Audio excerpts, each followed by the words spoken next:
What up, world? It's your boy Mark Walter Ward, Super Facts Show, Super Facts Network. Today we got with us a screenwriter, director, media mogul, Nina Stakz. How you doing today? I'm doing good, doing good. How are you? I'm good. I'm good. Good. What directly piqued my interest with you is I saw you on Facebook shared some pictures of a screenplay, and I've always been curious as to the process of what goes into writing a screenplay. Yeah, it's a lot. I'm sure. I'm sure.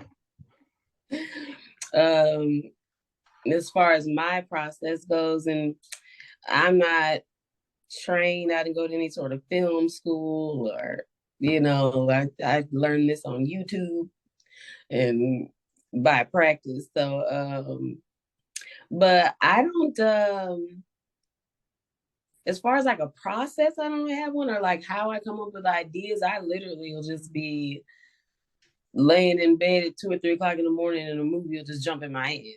And I'll just get up and type as Gotcha. much stuff as I can. You know what I mean? And then I guess there's a bit of process that comes after that. I do what is called snow plowing, which is basically when you have an idea, you get a sheet of paper, you get your phone notepad or whatever, and you just list as many cool things that could happen in this particular movie that you're thinking of, and just no particular order or anything. Just write as much stuff down, that you can think of, and then go back and then just start sorting through that and see if you can like develop a story out of it.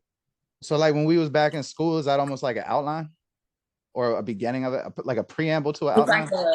like a brainstorm.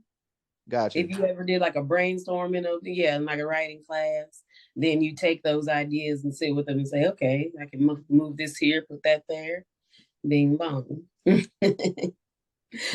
I've gotten it down to a science now. So I'm on like my seventh screenplay now. So it's starting to get in the groove of it.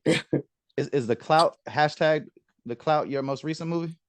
That is my most recent movie. It just came out on October 1st on Tubi. It's been in the most popular ever since. Super excited about that. Yeah, not to disparage any of your other films, but I feel like you got better, Yeah, well, that's chronologically, that's my third film. So I hope that every time I do a new one, it's gonna, get better and better for sure. Well, again, not to disparage anything, because I greatly enjoyed the aftermath, but I noticed that like the dialogue got like raised like I said, I'm not trying to put down none of the previous works, but this is all growth. I would hope that people see that. That's what the hope is, that, as I grow, the scripts grow, the directing grows. Yeah, that's how it's supposed to be, I think. Now, I'm trying to say this in the most innocuous way, so if I come off the wrong way, please have some grace with me. It's hard to offend me, so just. All right, what is up with why can they not close caption Black people? Well, for one thing, they can't close caption Atlanta Black people because they talk too fast and their slang is forever evolving. They try. They be trying. That should be horrible. And I'm not just talking Tubi. I'm talking HBO, anything. No, yeah, I've been watching it. I'm like, that's definitely not what they're saying. I go try to get a job with that shit. I'm sorry, go ahead. They gotta get some Black caption people in there. They probably like got Asian people doing it or something in like another country. It's just not working. See, I try to go get that job because I feel like I be hearing every word. I be seeing shit just so much. It don't matter what platform it is. But yeah. How would that look if they hired a white dude to do that job? And I feel like it's like an AI doing it. And maybe some of the words just aren't in the AI's vocabulary. Because, like on YouTube, it'll just like make captions for you or something. So I feel like that's probably what they're doing. It's probably not a person anymore, but it's like, y'all ain't inputted all the Black slang terms into the AI. See, I was trying to figure if you had some insight to the process. I was trying to figure out if it was ignorance or racism. No, I don't think it's either. I think it's. Well, I mean, ignorance is ignorance as far as they don't understand it. Yeah, it's ignorance. It's not purposeful, but not like being ignorant. You know what I'm saying? Yeah, but I mean, let's be honest, when you're watching Tubi, you got movies from Detroit, you got movies from St. Louis, Atlanta. All these people talk different. So Atlanta people be talking fast. Yet every fucking Boston movie, they got perfect subtitles. You know what I mean? And maybe they got a bunch of East Coast guys doing this. You know what it is? I bet you some of the truth is like halfway in what you said. I bet you they just do AI for shit that they might not let's say care as much about. But then like some Boston shit from like Matt Damon or something, they probably got 5 people listening to every word and shit. Well, see, I imagine this something, those bigger movies, they probably come with captioning from the studio or something. You know, we making hood movies. We don't know nothing about captions. Whatever, they'll put it on there. I heard that, but you know, deaf people like hood movies too. Old people. They do. My mom watches Tubi all the time. So how did you go? Were you were writing screenplays before you were directing, right? I was not. Oh, you weren't really? Yes, I've been a director for quite a while. Writing is very much new to me. I come from the music video world though, so I was from 2010 to about 2017 music videos. That's what I was known for. And people, when I shot music videos, people would always just be like, "Oh, this looks like a movie." Like, "Oh, this is a movie." I'm like, "Okay, I'm gonna just try to shoot a movie, see what happens." And I shot like this little short film, and that shit went crazy on YouTube. And I said, "Let me just keep trying this because shooting music videos is cool." But at the end of the day, it's like my one short that I did got more views than like every music video I shot. So it's like, what's my end game here? What do you think is harder, directing or writing a screenplay? Writing is the hardest thing, because once it's on the paper, like the visual is nothing to me. Like I see the movie before I write it, because I think I'm just a visual storyteller. I'm always going to be a director first. I feel like I think I became a writer out of necessity because I just wasn't getting scripts that I thought were cool. So I was write my own and just see where that goes. But yeah, directing for me is super easy. Like directing is my favorite part. Like I could direct all day, every day. I could have a 9 to 5 directing. Writing is tedious. Yeah. Because I feel like you have to, like, getting the story to even the point of it being a screenplay is like the most important part. It's like it's like the beat with no lyrics or something. It's just like those lyrics are so important. So but I do like both things. I'm gonna probably always be a writer and a director, but I'll definitely be directing like other people's stuff for sure. Before I probably would write other people's stuff. They say if you love what you do, you never work a day in your life. So it's good you found something like that. Oh God. I get up every day super happy. You know, another thing I really like I guess the not the score, but you know, the songs you choose for the movies. I feel they're appropriate. You know, a lot of Tubi movies, the level of the music isn't as high as yours. And I'm just curious, what's the process of putting together the soundtrack and how involved are you in that? Well, so before I was a director, I was a radio personality. In Memphis, Tennessee. Shout out to Hot 107.1. So I come from the music world first. That's how I forayed from radio into music videos, because I just knew a whole bunch of rappers and stuff who needed videos. So music has always just been a love of mine. And when it comes to film, I feel like, just being a film buff myself, there were always, when I think about some of my favorite movies, I'm always relating like the music. Like one of the reasons I'm a filmmaker right now is Do the Right Thing. Do the Right Thing had Fight the Power. And it's always going to be etched into my brain. Yeah, I mean, like that was like a huge thing.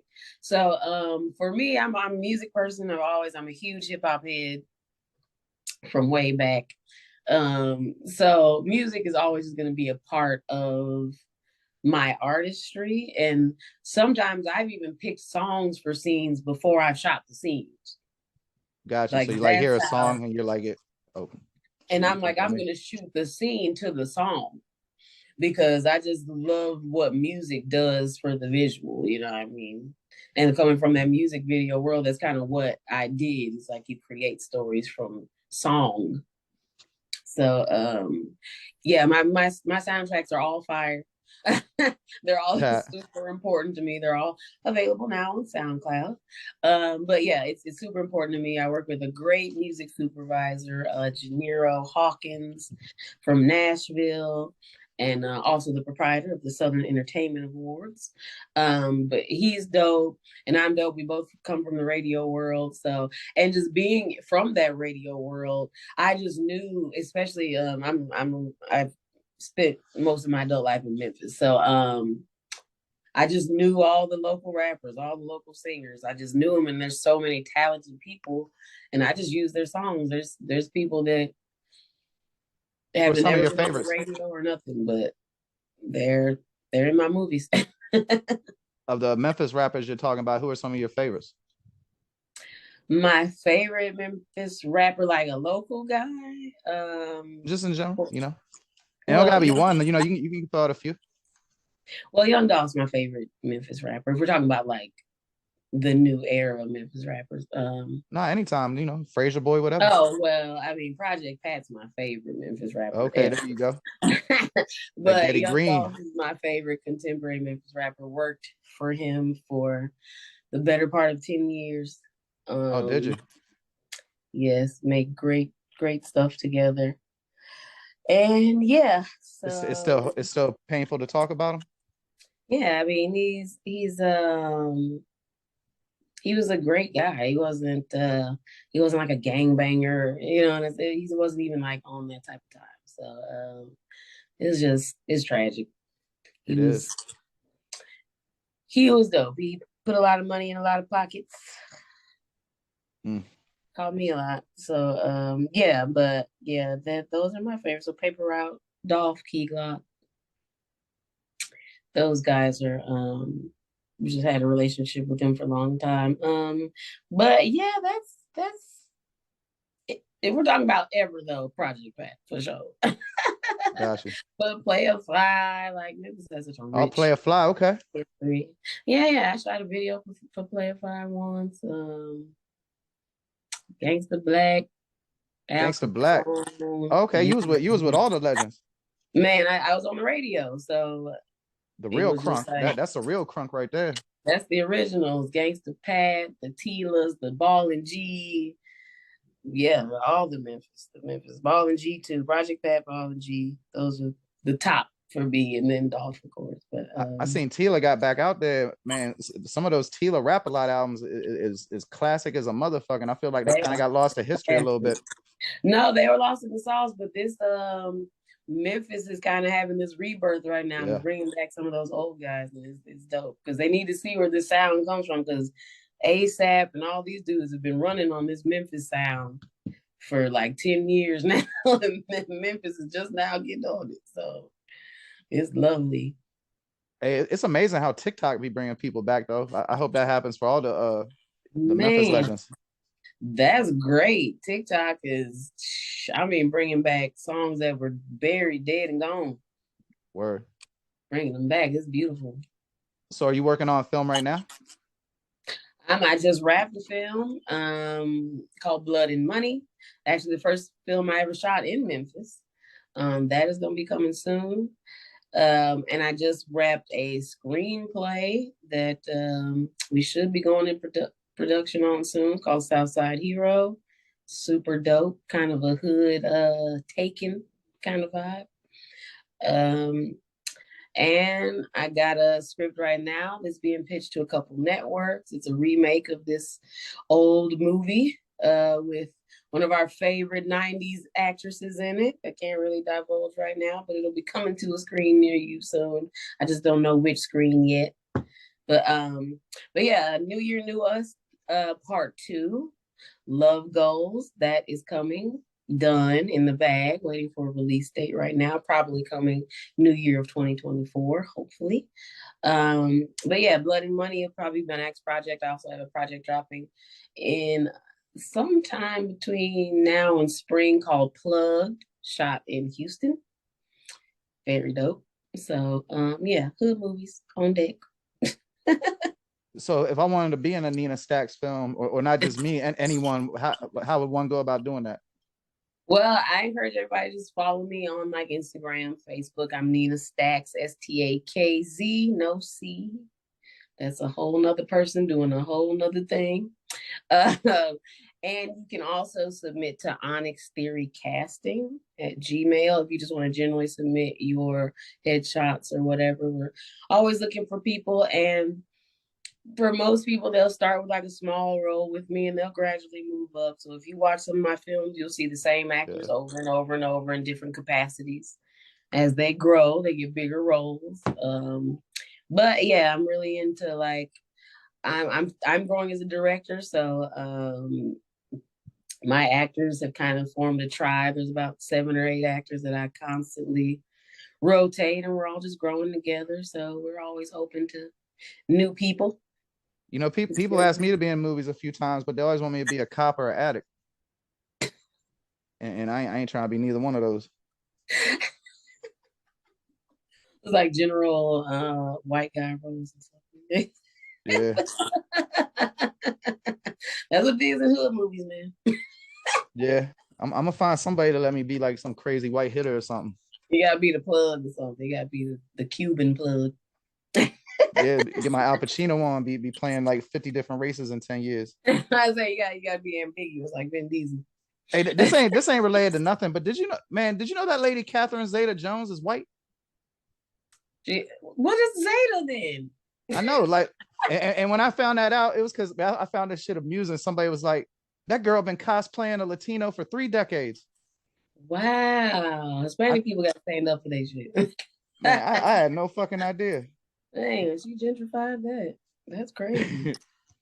Wow, she's Antonio Banderas let that slide. Yeah. Shit, maybe he was tricked too. Maybe he was like, I ain't gonna question the Zeta. Right, there's a Zeta there. There's a Jones, but there's a Zeta. That's So, crazy. you know, speaking about Clout again, I Yeah. think it was my man that was jacking people. But do people be putting Christmas lights on top of their bed? I had never seen that before. It was just some fun thing to put in the background. I don't know. I thought it looked kind of cool, to be real with you. No, it looked fire to me. That's why I put it up there. I was like, give me something. Just give me some spruce it up. No, but it was a vibe. It wouldn't be Christmas lights. They have like the little lights we put up there though that are specifically for that. But yeah. Got you. And then another thing about Clout, the last story, without spoiling anything, it's got somewhat of a genre element. And you know, I'm curious. Do you have any desire into making like a whole science fiction, horror, or fantasy film? And it seems to me that like historically, that's been the avenue that's been most closed off to Black filmmakers. That last story cloud did have like a touch of some sci-fi vibe to it. Honestly, with Clout, and just on manifesting, I always just say what I'm doing so that it's in the air. With Cloud, I'm hoping to pitch it as a television series to be like a hood Black Mirror, Got you. so that we will explore those sort of themes, like much more like sci-fi internet things, but on a more urban subject matter. You know what I'm saying? Because we be on the internet, like we we be on the internet, and nobody's telling our stories. Like nobody's telling those stories. I don't like. There's so much TV, and it's like certain stories that seem so prevalent that I never see. So I'm trying to put some of them out there. Do you watch Atlanta? Freaking love Atlanta, one of the best shows on TV. So you know the second season got or maybe it was the third season, but you know the one that barely had the minute that had all the different stories. You know, a Yeah. lot of people didn't like that. Oh, I this loved it. last one. I thought it was beautiful. I thought it's beautiful. Um, Atlanta's highbrow comedy. So I think a lot of Donald Glover, as with the Childish Gambino music, a lot of stuff just goes over people's heads. And I think if you're not, you know what I'm saying, it's not for a P Valley crowd. It's just not, you know. Man, I So love P Valley, and then the second season I'm start. bold. I'm like I'm Sophista Ratchet. So It, I'm it got watching ruined for Breaking me though. Bad. You Yeah, know, I mean I watched they Breaking ruined P Bad Valley on for me Tubi. when he took the. I loved the first season, right? And then I started watching the second season, and when he took like the I don't know what he said, but like that's 36 ounces of pressure when he pulled it out her back or whatever. And I Oh was like, yeah. what the fuck is this? How this shit get supernatural? Right. I was like, now there's ghosts. Oh god. No, but no, it's I was actually a extra on P Valley season one. I be just taking extra roles so I can like see what's going on. But yeah, I love all of this stuff. But I know that Atlanta, if you're not of a certain IQ, you probably don't get Atlanta. Well, that's the thing. Why do people always got to get it? Well, like I don't necessarily got to understand everything to enjoy it. I mean, if that was the case, how many people wouldn't be Christians? Because it ain't like you just understand the Bible when you're 7. You definitely don't understand that. That's just we just going. We just make that The up. word. And you know what? It's it's only with black stuff. Like it's only black people and their content. Like white people have a million abstract shows and movies that are about random things. Like I was so happy with like Lovecraft Country and like Yes, things ma'am. like that. That those are new things. I'm a black kid from the suburbs who grew up watching things like Legend and Labyrinth. Like I like that sort of stuff. So I always want to see like black people in sci-fi and stuff like that. I was like, all right, Billy D. Williams in Star Wars, let's get it. Like I was one of those people. I'm like, Sanaa Lathan's on Predator, we lit. Like I was one of those people, but that's not the masses, I guess. That's and Yeah, it's cool. They're trying fuck to the like masses. inject black people into stuff. But I feel like we can like toe the line though with something like Clout. We just have to like mix it in. You gotta put your pill in your applesauce sometimes. And I feel like Atlanta was doing that at first, and I think the last season might have just got a little too artsy for them. but I think it was a great show. It was great. I hate to see it go. Honestly, I think it was some of the best stuff on TV. Do It you was think me. do you think that the perception of Tubi caps how much, let's say, prestige that something released on it can get? People be hating on Tubi. Like people definitely be hating on Tubi. But I remember there was a time where people acted like YouTube wasn't shit. What? And now it's Excellent like the fucking number point. one platform for interviews, everything. Like it's people's number, they're making millions of dollars there. So but my thing about Tubi is like who else is supporting this level of That filmmaking? part, yep. Blockbuster don't exist no more because I remember I'm 40 almost. I'll be 40 in a month. So I remember that one shelf at Blockbuster that had all of the Mhm. black movies on it. And we watched all of them. So it's like Tubi is now that. And it's like no matter what, there's always going to be a market for low budget black movies that are like authentic. And there's always going to be a market for an app that's free and you don't have to log into. Word. So, but I mean, I've been in meetings with, other directors who invite me to little round tables and stuff. And, the little bougie directors and stuff think that Tubi is like beneath them. I'm like, that's fine, but I'm getting paid. It's I'm getting paid. So, and at the end of the day, I come from the hip hop world. So, like, hood shit is my shit. Like, that's my shit. Like, I will always make hood shit. It might look better. It might be higher quality. It might be a little higher brow, but it's gonna be hood shit because I feel like hood movies have disappeared. Tubi's the only people that make them. Like literally, the last hood movie is probably like Get Rich or Die Trying. yeah. If you I mean, can name me another hood movie between now and then, it's not like a Tubi level movie. There aren't like they don't exist anymore. There's no more Menace to Society, Boys in the well, Hood, Jason's lyric. We need more Jason's lyrics. even Jason's Lyric, even Next Day Air. Like this is like Yo, Next black Day Air was movies. fire. Good. Yeah, hell yeah. Next Day Air is so fire. I'm like, those are the type of movies that are like unorthodox, they're a little offbeat, dark comedy. Like I think we need more of that. Like that's dope. And Right. that's what Atlanta was. Atlanta gave us that Next Day Air kind of offbeat. And I think that's dope because we're not a monolith. We're not all. And it's like, I know We got more comedy than the dancing, Wayans brothers. dying. They love some Black Pain. I swear to fucking God. They Like love it, and unfortunately, Black people love Black Pain because it's a reality, sadly. But if we're being honest, Pain is just entertaining. I grew up. My favorite genre of movies is mob movies. So whenever people say like white, black movies are violent, I grew up on mob movies. All movies are violent. Like right. violent movies are entertaining. That's just what it is. Like, sorry, you know what I'm saying? Like we can't be ashamed of the culture. It is what it is. Italians got their culture. Irish people had their time. Everybody got their time. Like, it is what it is. Whatever. It's always happening in every facet of life. But we can't do that and not ever do the love. That's all.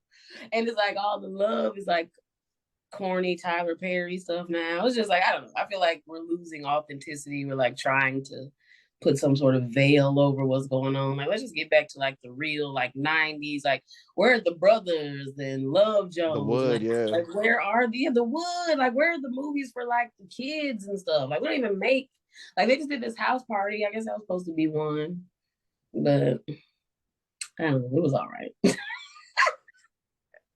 Hey, now that I think about it, what is a Black movie for kids, especially like a more higher budget one, from any time? I can't. They I mean, don't I guess exist. like The Wiz a little bit, Well, I mean, but it's more like it's something that will catch a kid's attention as opposed to being made for kids. And I guess Tiana and the Frog, Princess and the Frog. yeah. See now the Disney, Disney isn't like injecting Black people into stuff, but like, okay, Do so they when seem I was authentic to you though, or do they just seem like white characters with brown skin? well, that's the thing. They're not. They're just Disney characters and they're brown. Like it's not. And I get Disney's trying to do their thing. They're trying to do. They did the Samoan movie. They got a Hispanic movie. Like they're trying to do. I get it. Like do the stories. Although I haven't seen a Black Disney story that was authentically Black. Like as far as it could only happen to a Black person. Like you Like said, the Samoan Coco. movie that could only happen to. Yeah, like Coco is a very Hispanic movie. Like that's a Latin movie. You know what I'm saying? Or Moana. That's a very Hawaiian. That's their culture. Like they're just putting Black people into Disney movies, and it's not really. I guess New Orleans has a culture, but it's not necessarily. It's just New Orleans. It's not necessarily Black. But In case I missed it, did you think of a Black kids movie? I'm thinking. See now, so when I was a kid, we had like Good Burger. Yeah. We had like even if it was we would have Black movies, but they would have kids like Soul Food. The lead character in Soul Food was a kid. It was a Yeah. grown movie, but it had a kid. It was a kid's coming of age sort of thing. You know what I mean? Like I feel like that doesn't exist at all. Like there's no Good Burgers. There's no. Or it'd be like And the then, beginning of Boys in the Hood, but like it's not a whole thing.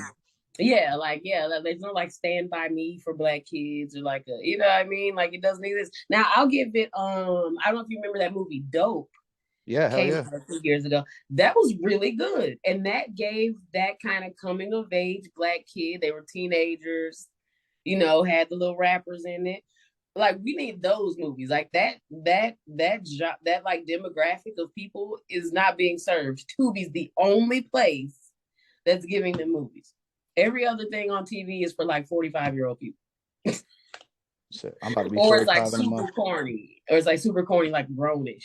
Or you know what I'm saying? It's like really like hood Black kids don't have anything to connect with unless it's on Tubi. Well, God bless y'all for putting shit on Tubi. To finish up, what other than all those screenplays and projects, well, how about what's your big goal for 2023? 2023 is like I said, I have a script right now that I'm pitching to some networks. So I think that would be my goal because that would be a big level up is to sell a movie to a network. Because coming from my first movie, New Year, New Us, started out as a web series on YouTube with no following. We got 1 million views with no promo. So like That's what's up. getting it out the mud for real. So if within let's see, I released that in 2019. So if within 4 years I could be talking to a network coming from no film school, no writing school, because I know of people who've been doing this 10 years and haven't had a meeting with the network.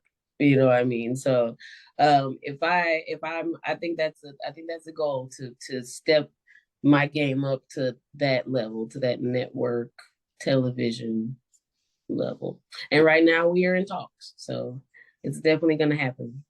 Oh, I keep my fingers crossed for you. Before you even said that, Appreciate I was about to say that, man, I find you so inspiring, but even more so after that last statement, no promo, 1 million views on a web series. Shit, that's super. What's good? Like, it. just shout out to you. No, and it's dope because that was really the first time I'd ever like written anything. And it's like you don't know if you're a dope writer or not. You Right. don't know if people gonna vibe with this. And I mean, people went crazy. When I tell you that web series dropped in 2019, there are people in my inbox right now, like, please, where's the second one? Like, please drop part two. Like they have been fans of the thing for 4 years straight and they're still asking about it. So the second one is done. And I know it's gonna go crazy on Tubi again. The first one was #1 on Tubi for quite a while with a zero budget. So yeah, like you got to go ahead and drop that shit because you don't know. You just don't know. Like to really like drop something on YouTube and you're in the comments and I'm seeing people like, you know what I'm saying? I grew up with like aunties that watched soap operas and debated soap operas on the phone, and I'm seeing Mm-hmm. people doing that in the comments of something I wrote is super dope. Like it's crazy. And I'm here for it. So that's really what told me to go ahead and pursue film is to see the interaction of people.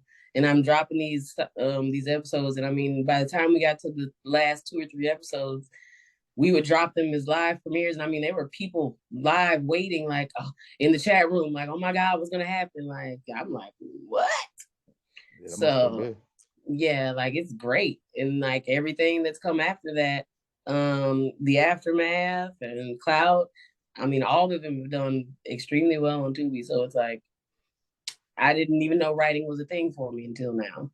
And now I've been in meetings with people who just want to buy my scripts because they've seen these Tubi movies.